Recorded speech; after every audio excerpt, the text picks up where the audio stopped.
Good evening, and let's call to order the business meeting of the Florence City Council. If you could stand.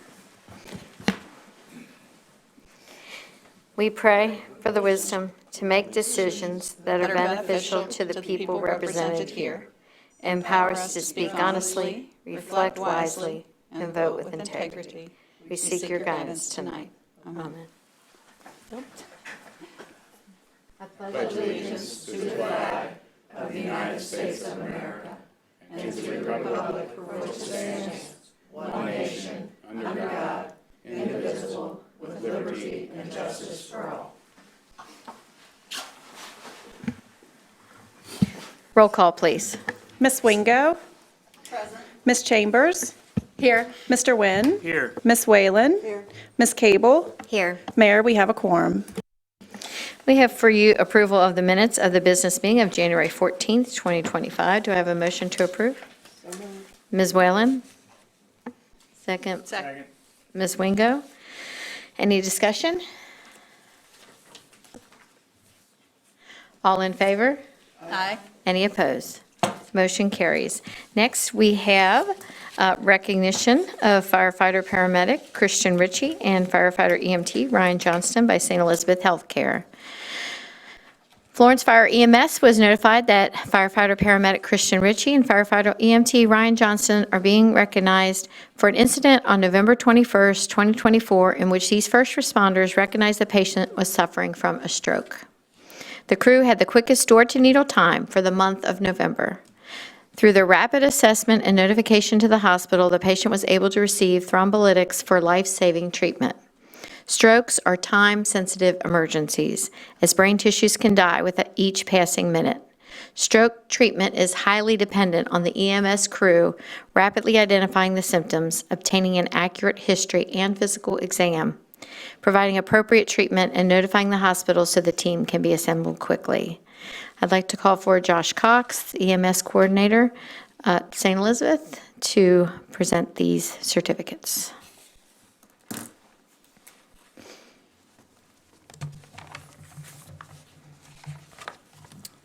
Thank you. Well, Florence strikes again. As you know, the Target Stroke is a national quality improvement initiative that was launched by the American Heart Association back in 2010. This initiative focuses on improving acute ischemic stroke care by reducing the time that stroke patients receive appropriate treatment once they arrive at the hospital. Now in Phase 3, there is a continued focus to align efforts across the entire continuum, including EMS. Best practices implemented throughout a system of care are key factors in optimizing outcomes for stroke patients. Timely response, rapid identification and transport, pre-hospital notification, and effective handoff communication from the field to the hospital are key links in the chain of survival for our stroke patients. As a team, your expertise in the field will assist us in providing the best care for our patients and the community. Florence EMS personnel were involved in the transport of a stroke patient, leading to the fastest door-to-needle delivery of tenecteplase for the St. Elizabeth Healthcare in the month of November 2024. In addition, an additional incentive or challenge coin was added when delivery of tenecteplase occurs within 30 minutes of arrival, which you have met. On behalf of St. Elizabeth Healthcare and the American Heart Association, we'd like to recognize them for the exceptional care of this patient that led to the delivery of TPA or tenecteplase within 25 minutes of arrival at the Florence facility. Ryan Johnston, firefighter EMT, and Christian Ritchie, firefighter paramedic, we have a certificate, brain pin, and challenge coin to present you. We thank you for your collaboration and exceptional service to make this happen, and we appreciate all that you do. And if Christian and Ryan could come forward, please.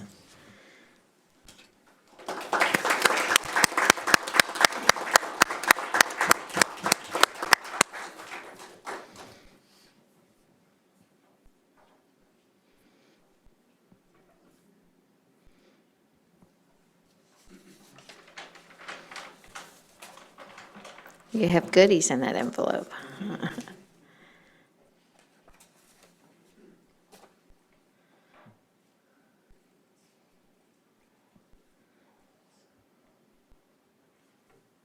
Just on a quick side note, one of the nurse educator I was talking to about this case is hopeful to present this later in the fall as one of the case studies, as this was really well presented. Quick delivery of tenecteplase, and the patient went to an interventional radiology to have the clot removed after the initial tenecteplase was given, and she had a good outcome to rehab facility after. So That's just great. additional on that. Congratulations, gentlemen. Melissa, I think, wants to get your picture.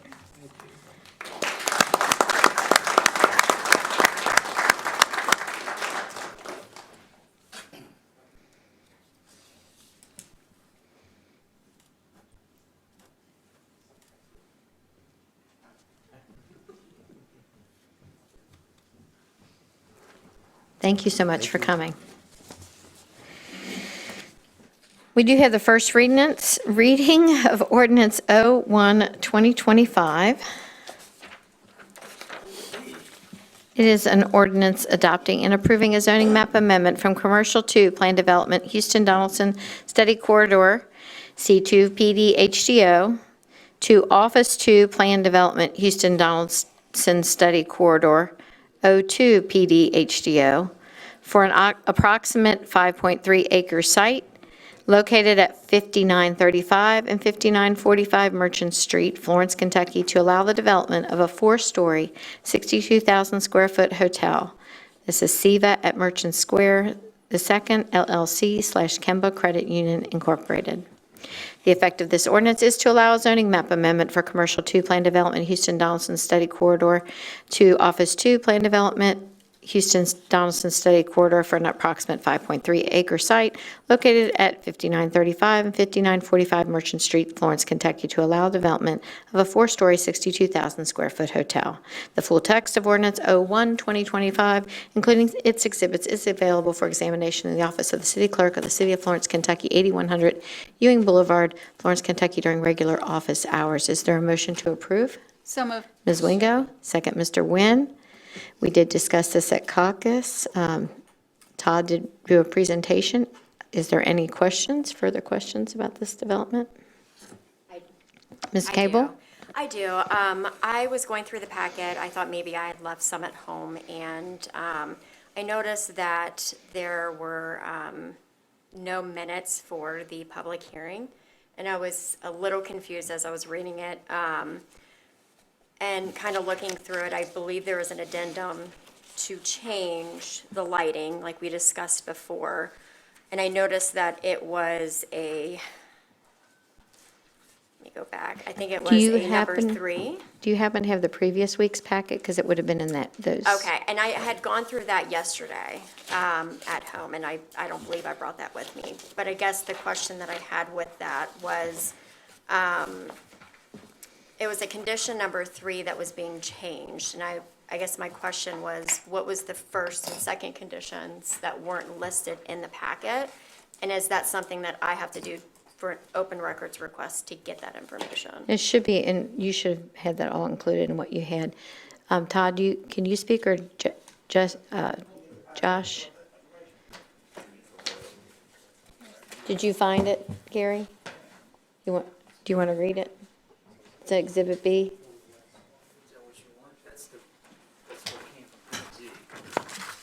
And maybe I missed it. That's why I said I wasn't sure as I was going back through the things, if I was thinking maybe I had missed something. Condition 1 was the approval shall be based on the revised concept development plan. I can't get into the, It says, should be based on the revised concept development plan and building material as presented in the November 20th, 2024 Zone Change Committee meeting. 2, the sides and rear of the dumpster enclosure shall be constructed with masonry that matches the building. Okay. 3, the light poles or fixtures shall be downlit and directed away from the adjoining Greenview subdivision. Lighting shall be limited to 25 feet in height in the rear of the building.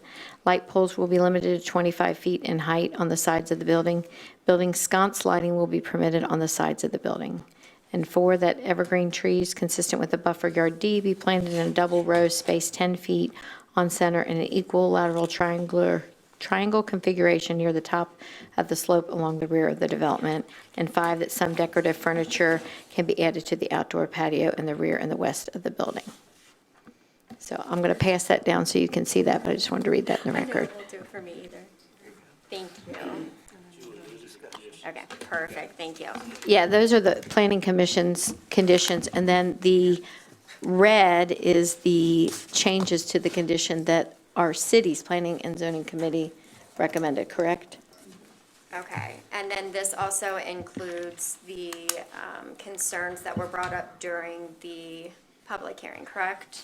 Correct. Okay, perfect. And then I just had one other question. In relation to the hotels that we have in Florence, do we know the occupancy level of the city of Florence and, We average about 70%, but it depends on what season it is. So in the summertime, occupancy goes up. I do have Ravi here, who is the hotel owner operator, so he can certainly probably fill in a little bit more on his specific brands. And I think, is this your second or third hotel in Florence? Third in Florence, yeah. okay, and this is a But- more but upscale hotel, rather? It is. The same hotel, it's a Yeah, when hotel. you look at the architectural standards, which is, when we're looking at hotels, we've certainly it's probably number 13 in the last 8 or 9 years. Okay. We dial in on architectural standards, and this exceeds it. A lot of our traffic, and you might not know, but a lot of our traffic is generated by the Ark and the Creation Museum. I do know that, and I So, do they know there's do- a bed tax that's associated with it, and I guess that was my third question. I know it's a lot of questions in 1 week. We- 'Cause I'm And we going don't back to try. receive that money. I know, and that's where my question lies, is why we are not receiving, or why it's not being distributed back to our Let city. me rephrase that. We do not receive that money directly. We receive that money indirectly through Meet NKY in different forms of different programs Correct. that they have. Correct. So those were my questions that I had. But that's a good point. Any other questions? Leslie? Since Councilmember Cable brought up the bed tax, could, maybe, Josh, could you tell us some different projects in the city that are benefiting from the Meet and KY program? Well, it's regional tourism is what it goes after, right? So they target huge events. They collaborate with Cincinnati. They partnershiped on some different ad campaigns directly with the city of Florence to promote restaurants, different tourism events. And it's all about, regional approach to attracting visitors to the convention space, and then, filling in the hotels and going to the shopping districts within the city and elsewhere in northern Kentucky. Diane? Are they still doing the Florence link on the Meeting KY? They- I believe Yes, so. ma'am. They do have a direct City of Florence call-out on their website. And then they do direct mailers. A lot of the different regional publications for magazines, they buy ads. They promote Florence and Covington and other cities, but they do promote a lot of things Florence. We generate about 40% of their overall revenue in the city of Florence because we have most of the hotels. And I will tell you, Leslie, this is an ongoing discussion. It's something that we have continued to talk to Meeting KY with for years, reinforcing to them that Northern Kentucky doesn't end at Kyle's Lane, because the river cities do seem to have more going on and more of the money being directed there. But the board at the Meeting KY has been more receptive to some of the suggestions Florence has made in the past couple of years. So hopefully, the conversation can continue, and you are exactly right. It's an ongoing thing and something that we have felt like we've maybe gotten the short end of for a long time. And they know that now, and they're starting to, at least, there may not be anything direct that you see, but we are seeing a little bit more indirect impact from our bed tax, so.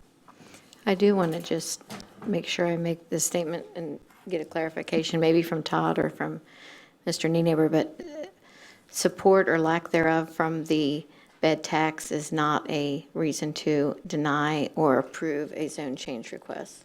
So that really does not factor into any of the discussion with the material that is before you tonight and should not be considered. Correct. Is that correct? That is correct. Yes, ma'am. Is there any further discussion regarding this proposed zoning map amendment? Seeing none, roll call vote, please. Ms. Wingo? Yes. Ms. Chambers? Yes. Mr. Nguyen? Yes. Ms. Whalen? Yes. Ms. Cable? After reviewing this, yes. Mayor, motion passes 5-0.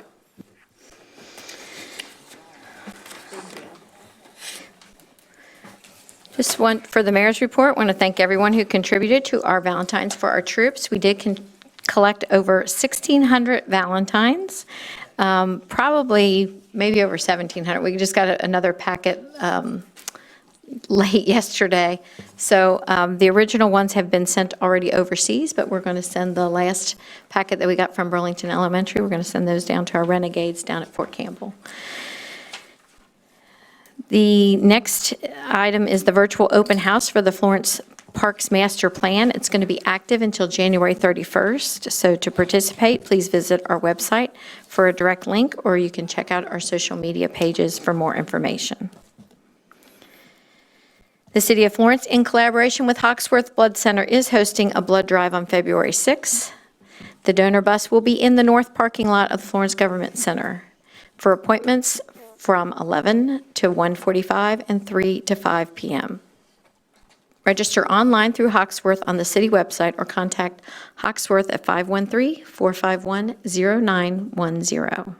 All donors will receive a Lifesaver long sleeve waffle shirt as a thank you. They always have good gifts.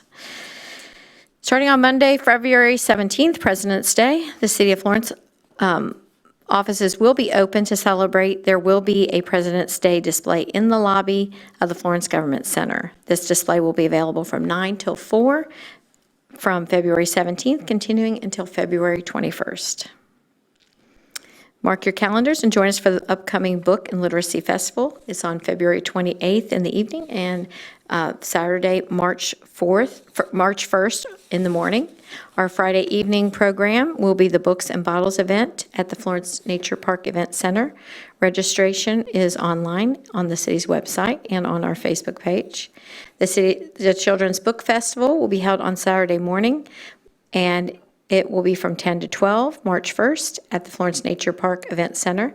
The Saturday morning event will include an author story time, puppet show, and Dolly Parton's Imagination Library.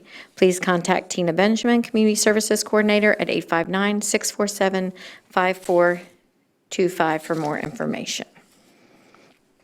Is there anyone in council who desires recognition? Mayor, Ms. Wingo? if I could just add that I think I saw recently, or very recently in the last day or so, that some of the members of, I don't know if any of the Renegades have gone, but they've sent troops from Fort Campbell to the southern border. Very good. Thank you. Anyone else? Leslie? I have a question. The Veterans Veterans Commission, yes? Commission, are we still voting on the people that are appointed to that? I do not believe those are through executive. Anyone else? Any department heads? Anyone in the audience? Hello. If you could state your name. Hi, my name is Naomi Leapson. I live on Utz Drive. The Ku Klux Klan has been handing out the following flyer in Cincinnati, Covington, and other parts of northern Kentucky. It states, Trinity White Knights of the Ku Klux Klan, Tri-State Conclave, Saturday, February 15th, 2025, the Klan grounds in northern Indiana. The Trinity White Knights of the Ku Klux Klan is hosting a tri-state conclave. Other clans and like-minded people are welcome to attend. Good food, fellowship, speeches, and night rides. And then it has their national P.O. Box office, P.O. 72 in Maysville, Kentucky, along with the phone number to the realm of Kentucky, the realm of Ohio, the realm of Indiana, the realm of Pennsylvania, and the realm of Tennessee. This is obviously, I think we can all agree that the Klan represents a negative movement promoting racism, bigotry, and hate. We must ensure that the KKK understands they are not welcome in Florence. Furthermore, I think it would be wise to step up security around the date mentioned. I called the NAACP, and they are looking into this. They are not sure if this is going to be specific to this Indiana clan ground, but they're concerned that this could be a sort of nationwide call to action for Klan communities all over the country, at which case we have to be vigilant to make sure we don't end up having, Klan members congregating here in Florence. Thank you. Thank you, Naomi. Appreciate you bringing that information to us. Thank you. Anyone else? If not, there is a need to go into closed session pursuant to KRS 61.8101F, appointment, discipline, or dismissal of personnel. Is there a motion? Ms. Whalen? Second, Mr. Nguyen. All in favor? Aye. Any opposed? We are adjourned. We will return to this room we are adjourned to closed session, and then we will return to this room to adjourn the meeting.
none opposed. Do you have anything to report, Ms. Vice Mayor? Yes, ma'am. I would, if it's meets your pleasure, I would like to read Resolution R2 2025. This is a resolution of the City Council of City of Florence, Kentucky, appointing David Schneider Jr. to fill the vacancy on City Council created by the death of David A. Osborne. And it is signed by all 5 members of City Council. And where do you want to be? I'm right here. Oh. I went and told him to come back on. I've missed y'all's, okay. And so we need to vote on this resolution? Yes. It's just- Well, I make a somebody motion made that we So- approve. Motion, I make a second. motion that we accept this as we've just done and committed. Okay. Mr. Nguyen, Ms. Whalen, to second. wanna do? Any discussion? Are we on TV? No. I don't. Yes. Yes, Yes, yes, we are. Oh, we are? Yes. So you may want to Nice sit down. then. Yeah. I would like to make a comment that a lot of great people applied. and Use I- your microphone, please. I would like to make the comment that a lot of great people applied. I really enjoyed getting to know some of these candidates, and thank you all for being willing to serve. There were, Ms. Whalen, there were We had a total of Nine. 20. Yes. 19. 19. 19 candidates. So I Couple think people from outside the city expressed interest, and unfortunately, were not eligible, but it's a great interest in what the government process. That's fascinating that we had that great of a turnout, and I'm pleased to hear that, so. we encourage those people that expressed an interest to continue to be interested in what we're doing in our city and join us. Absolutely. So we do have a motion and a second for the resolution, so any other discussion? Roll call vote, please. Miss Wingo? Yes. Miss Chambers? Yes. Mr. Nguyen? Yes. Miss Whalen? Yes. Miss Cable? Yes. Mayor, motion passes 5-0. Make a motion, we adjourn. Ms. Whalen, second by Ms. Cable. All in favor? Aye. Any opposed? Hey, Melissa. We are adjourned. Thank you.